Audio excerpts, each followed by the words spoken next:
پوچھے گا کہ تمہیں کیا جواب ملا تھا، وہ عرض کریں گے کہ ہمیں کچھ معلوم نہیں، تو ہی غیب کی باتوں سے واقف ہے۔ جب اللہ عیسیٰ سے فرمائے گا کہ اے عیسیٰ ابن مریم، میرے ان احسانوں کو یاد کرو جو میں نے تم پر اور تمہاری والدہ پر کیے، جب میں نے روح القدس یعنی جبرائیل سے تمہاری مدد کی، تم گود میں اور جوان ہو کر بھی ایک ہی نسل پر لوگوں سے گفتگو کرتے تھے، اور جب میں نے تم کو کتاب اور دانائی اور تورات اور انجیل سکھائی، اور جب تم میرے حکم سے مٹی کی پرندے کی شکل بناتے پھر اس میں پھونک مار دیتے تھے تو وہ میرے حکم سے سچ مچ کا پرندہ بن جاتا تھا، اور پیدائشی اندھے کو اور برس کی بیماری والے کو میرے حکم سے اچھا کر دیتے تھے، اور مردوں کو زندہ کر کے قبر سے نکال کھڑا کرتے تھے۔ اور جب میں نے بنی اسرائیل کے ہاتھوں کو تم سے روک دیا، جب تم ان کے پاس کھلے ہوئے نشان لے کر آئے، تو جو ان میں سے کافر تھے کہنے لگے کہ یہ تو کھلا جادو ہے۔ اور جب میں نے حواریوں کی طرف حکم بھیجا کہ مجھ پر اور میرے پیغمبر پر ایمان لاؤ، وہ کہنے لگے کہ پروردگار، ہم ایمان لائے، تو شاہد رہی ہو کہ ہم فرمانبردار ہیں۔ وہ قصہ بھی یاد کرو جب حواریوں نے کہا کہ اے عیسیٰ ابن مریم، کیا آپ کا پروردگار ایسا کر سکتا ہے کہ ہم پر آسمان سے کھانے کا خوان نازل کرے؟ فرمایا، اگر ایمان رکھتے ہو تو اللہ سے ڈرو۔ وہ بولے کہ ہماری یہ خواہش ہے کہ ہم اس میں سے کھائیں اور ہمارے دل تسلی پائیں، اور ہم جان لیں کہ آپ نے ہم سے سچ کہا ہے، اور ہم اس خوان کے نزول پر گواہ رہیں۔ تب عیسیٰ ابن مریم نے دعا کی کہ اے ہمارے پروردگار، ہم پر آسمان سے خوان نازل فرما کہ ہمارے لیے وہ دن عید قرار پائے، یعنی ہمارے اگلوں اور پچھلوں سب کے لیے، اور وہ تیری طرف سے نشانی ہو، اور ہمیں رزق دے، اور تو بہترین رزق دینے والا ہے۔ اللہ نے فرمایا، میں تم پر ضرور خوان نازل فرماؤں گا، مگر جو اس کے بعد تم میں سے کفر کرے گا اسے ایسا عذاب دوں گا کہ اہل عالم میں کسی کو ایسا عذاب نہ دوں گا۔ اور اس وقت کو بھی یاد رکھو جب اللہ فرمائے گا کہ اے عیسیٰ ابن مریم، کیا تم نے لوگوں سے کہا تھا کہ اللہ کے سوا مجھے اور میری والدہ کو معبود مقرر کرو؟ وہ کہیں گے کہ تو پاک ہے، مجھے کب شایا تھا کہ میں ایسی بات کہتا جس کا مجھے کچھ حق نہیں۔ اگر میں نے ایسا کہا ہوگا تو تجھ کو معلوم ہوگا، کیونکہ جو بات میرے جی میں ہے تو اسے جانتا ہے، اور جو تیرے جی میں ہے اسے میں نہیں جانتا۔ بے شک تو علام الغیوب ہے۔ میں نے ان سے کچھ نہیں کہا بجز اس کے جس کا تو نے مجھے حکم دیا، وہ یہ کہ تم اللہ کی عبادت کرو جو میرا اور تمہارا سب کا پروردگار ہے، اور جب تک میں ان میں رہا ان کے حالات کی خبر رکھتا رہا۔ پھر جب تو نے مجھے دنیا سے اٹھا لیا تو ہی ان کا نگراں تھا، اور تو ہر چیز سے خبردار ہے۔ اگر تو ان کو عذاب دے تو یہ تیرے بندے ہیں، اور اگر انہیں بخش دے تو تیری مہربانی، اس لیے کہ تو ہی غالب ہے، حکمت والا ہے۔ اللہ فرمائے گا کہ آج وہ دن ہے کہ سچوں کو ان کی سچائی ہی فائدہ دے گی۔ ان کے لیے باغ ہیں جن کے نیچے نہریں بہ رہی ہیں، ہمیشہ ہمیشہ وہ ان میں بستے رہیں گے۔ اللہ ان سے خوش ہے اور وہ اللہ سے خوش ہیں، یہی بڑی کامیابی ہے۔ آسمان اور زمین اور جو کچھ ان دونوں میں ہے سب پر اللہ ہی کی بادشاہی ہے، اور وہ ہر چیز پر قادر ہے۔ یہ سورہ المائدہ کی آخری آیتوں کا ترجمہ آپ نے سنا ہے۔ بہت ہی سبق آموز ہیں، اور ایک اصولی بات اللہ تعالیٰ نے بیان فرمائی ہے کہ کل قیامت کے دن اللہ تعالیٰ تمام انبیاء سے پوچھے گا کہ تمہیں کیا جواب ملا۔ پہلے اپنی نعمتیں گنوائے گا،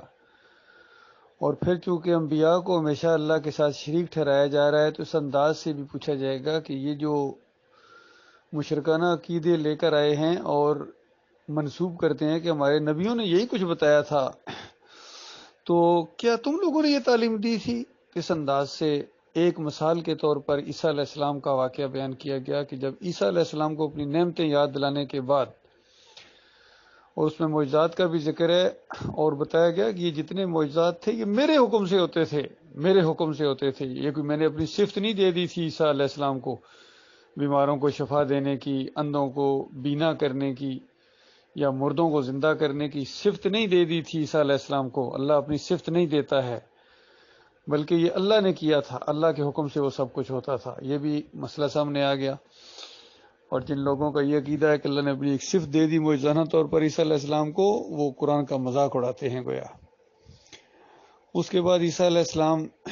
اقرار کریں گے کہ یا اللہ جب تک میں ان کے بیچ میں رہا تو میں ان پر نگران رہا، میں ان کو صحیح بات یعنی صحیح دین سمجھاتا رہا، لیکن جب تو نے مجھے اٹھا لیا تو اس کے بعد جو کچھ ہوتا رہا اس کا مجھے کوئی علم نہیں ہے، اس کے یہ خود ذمہ دار ہیں، بہرحال تو مالک ہے، خالق ہے۔ اب یہ جرم کر کے آ گئے ہیں تیرے پاس، معاف کر دے تو تیرے بندے ہیں، عذاب دے تو بھی تیرے بندے ہیں، معاف کرے تو تیرے بندے ہیں، رحم کرے اگر تو، اور تو غفور الرحیم ہے اور ساتھ ہی حکمت والا ہے اور دنائی والا ہے۔ اور پھر جو جواب ہے اللہ تعالیٰ کی طرف سے وہاں، وہ آج اللہ تعالیٰ نے بتا دیا کہ دیکھو اس طرح جواب دیا جائے گا، کیونکہ ہر نبی سے پوچھا جائے گا۔ نبی صلی اللہ علیہ وآلہ وسلم نے کہا کہ جب میرے سے اللہ پوچھے گا، کیونکہ اللہ تعالیٰ اصولی بات بیان کر رہا ہے کہ سب نبیوں سے پوچھوں گا، اور نبی صلی اللہ علیہ وسلم چونکہ نبی ہیں، ان کو بھی محسوس ہو گیا کہ میرے سے بھی پوچھے گا اللہ تعالیٰ، اور ساتھ ہی نبی علیہ السلام نے کہا کہ میں بھی وہی جواب دوں گا جو میرے بھائی عیسیٰ ابن مریم کا جواب ہے، کیونکہ جو وہاں جواب دیں گے عیسیٰ علیہ السلام، وہ اللہ تعالیٰ نے اپنے علم سے، اپنی قدرت سے آج ہمیں دنیا میں بتا دیا کہ عیسیٰ علیہ السلام کہیں گے کہ اے میرے اللہ، یعنی جو میرے اوپر انہوں نے الزام لگایا ہے، مفہوم اس چیز کا میں بیان کر رہا ہوں کہ میں اللہ کا بیٹا ہوں یا اللہ کے ساتھ شریک ہوں، میں نے تو اس کا کبھی گویا تصور بھی نہیں کیا تھا، میرے جی میں بھی یہ بات کبھی نہیں آئی تھی، کیونکہ میرے جی کے اندر جو باتیں آتی ہیں وہ تو جانتا ہے، اور تو اس بات کو یعنی جانتا ہے کہ یہ بات تو میرے جی میں بھی کبھی نہیں آئی تھی، سوال ہی پیدا نہیں ہوتا۔ اور اب تو کیا فیصلہ کرنے والا ہے، تیرا کیا حکم آنے والا ہے، یہ تو کوئی نہیں جان سکتا، میں نہیں جانتا ہوں، عیسیٰ علیہ السلام نے کہا۔ تو اللہ تعالیٰ نے کہا کہ عیسیٰ آج یعنی عدل کا دن ہے، آج فیصلے کا دن ہے، اللہ غفور الرحیم ہے ضرور، وہ حکیم اور دانا بھی ہے، لیکن مسئلہ یہ ہے کہ جس امتحانی نقطہ نظر سے انسانیت کو پیدا کیا گیا تھا کہ دنیا کے اندر اس سچائی کو یہ مانیں گے کہ اللہ کے علاوہ کوئی معبود نہیں ہے، اسی کا امتحان تھا۔ اس حقیقت کو جو تسلیم کر لے گا کہ اللہ اکیلا معبود ہے اس پوری کائنات کا اور کوئی اور شریک نہیں ہے، وہ اکیلا داتا ہے، اکیلا دستگیر ہے، اکیلا مشکل کشا ہے، حاجت روا ہے، پکارے جانے کے لائق ہے، رکوع اور سجدے کے لائق ہے، یہ دنیا کی سب سے بڑی سچائی ہے۔ اس کو جو لے کے آئے گا دنیا سے، یہ دنیا میں ملنے والی چیز، اب دنیا تو ختم ہو گئی، اب تو وہ لی جا نہیں سکتی ہے، اور جو وہاں سے جھوٹ لے کے آیا کہ اللہ کی کوئی اولاد ہے، اللہ کے علاوہ کوئی داتا ہے، اللہ کے علاوہ کوئی دستگیر ہے، اللہ کے علاوہ بھی کوئی سجدے اور رکوع کا مستحق ہے، اگر یہ وہاں سے جھوٹ لے کے آیا، ایک نبی پر الزام لگا کے آیا کہ ایک نبی نے دوسرے نبی کو سجدہ کیا، یہ والا موقف لے کے آ گیا، تو اب واپس نہیں جا سکتا ہے۔ اب جو ہے سچوں کو ان کی سچائی کام دے گی، اس لیے میرے پیارے بھائیوں ہم کہتے ہیں اللہ کے بندو سچوں کا ساتھ دو، کیوں جھوٹوں کے ساتھ کھڑے ہو، چھوڑو ان جھوٹوں کو ورنہ مارے جاؤ گے تم، سچوں کا ساتھ دو جو اس ایمان خالص کے اوپر ہیں، توحید کے اوپر ہیں، رد شرک کے اوپر ہیں۔ اصلی مومنوں کی جو جماعت ہے سبیل المومنین، اس کو انہوں نے ایک لمحے کے لیے بھی نہیں چھوڑا ہے، ان کا ساتھ دو، ان کے ساتھ مل جاؤ، تو یہ سچائی ہے۔ اس کا ساتھ دینے والے انشاءاللہ بچ جائیں گے، اور اس سے علیحدہ رہنے والے یا اس کو چھوڑ کر جانے والے اپنے انجام کو پہنچیں گے۔ تو اس کے بعد بتایا کہ جو سچائی لے کر آیا ہے، ایسے مومنوں کے لیے اللہ تعالیٰ نے ایسے ایسے محلات تیار کر کے رکھے ہوئے جن کے نیچے نہریں بہ رہی ہوں گی، سب کچھ اللہ تعالیٰ ان کو دے گا، نعمتیں دے گا، جو وعدے ہیں سارے ان کے ساتھ پورے ہوں گے، اور جو یہاں سے جھوٹ لے کے جائے گا، شرک لے کے جائے گا، وہ مارے جائیں گے۔ تو اللہ کے بندو یہ ایک بیان ہے قرآن کا، اور کتنی سچی بات ہے، کتنی سادہ بات ہے، سمجھ میں آنے والی بات ہے۔ ہر دور کے اندر مشرکین نے اپنے انبیاء پر الزام لگائے ہیں کہ انہوں نے ایسا شرک کیا تھا، انہوں نے بھی کسی اور کو پکارا، کسی اور کے نام کی دعائی دی، کسی اور کو رکوع اور سجدے کی اللہ کے علاوہ، اور پھر نبی کو نبی کے سامنے سجدے کروانا، یہ تو جہالت کی انتہا ہے، قرآن کا مذاق ہے، نبیوں کا مذاق ہے، نبیوں کی دعوت کا مذاق ہے۔ ایسے لوگوں کے لیے اللہ تعالیٰ نے سورہ الکہف کے آخری رکوع کے اندر بڑی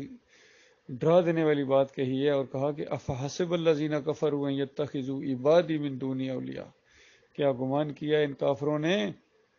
کہ مجھے چھوڑ کر میرے بندوں کو اپنا کارساز سمجھیں۔ اور نبی علیہ السلام کی ایک حدیث بھی ہے کہ لعن اللہ الیہود والنصارى اتخذوا قبور الانبیاء والصالحین مساجدا، ان یہود و نصارہ کے اوپر جو پچھلی شریعتیں گزری ہیں، ان میں سے جن کے اوپر اللہ کی لعنت پڑی ہے، جانتے ہو کس وجہ سے پڑی ہے؟ مسلمانوں کو ڈرایا جا رہا ہے، سمجھایا جا رہا ہے کہ ان کے اوپر اللہ کی لعنت پڑی تھی، جنہوں نے اپنے انبیاء اور صالحین کی قبروں کو سجدہ گاہ بنا لیا تھا، جنہوں نے نبیوں کو سجدے کیے تھے، ان پر اللہ نے لعنت کی ہے۔ یہ کہتے ہیں پچھلی شریعتوں میں جائز ہوتا تھا۔ اللہ فرماتا ہے اپنے نبی کے ذریعے پچھلی شریعتوں میں جنہوں نے سجدے کیے ہیں نا، ان پر اللہ نے لعنت کی تھی، نہیں سجدہ کرنے کی وجہ سے منع کیا تھا اللہ تعالیٰ نے، ایسا نہ کرنا، یہ ظلم نہ کرنا۔ تو یہاں فرمایا کہ یہ وہ لوگ ہیں یعنی جنہوں نے انبیاء کی دعوت کا مذاق اڑایا۔ اولئک الذین کفروا بآیات ربہم ولقائہ فحبطت اعمالہم فلا نقیم لہم یوم القیامۃ وزنا ذلک جزاؤہم جہنم بما کفروا واتخذوا آیاتی ورسلی ہزوا۔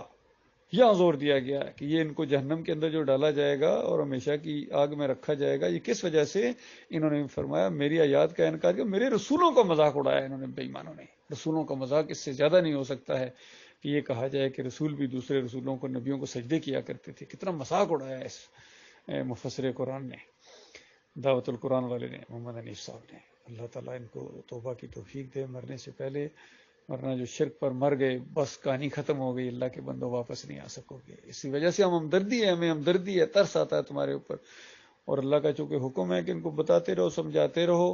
احساس دلاتے رہو، شاید کہ یہ پلٹیں، ورنہ ہمیں کوئی ضرورت نہیں تھی تمہیں بتانے کا۔ ہم حالانکہ تمہاری گالیوں برداشت کرتے ہیں، تمہارے الزامات برداشت کرتے ہیں، کتنے پروپیگنڈے کرتے ہو، بدنام کرنے کی کوشش کرتے ہو، اس سے کچھ بھی نہیں ہوگا یقین کرو، سوائے اس کے کہ تمہارے گناہ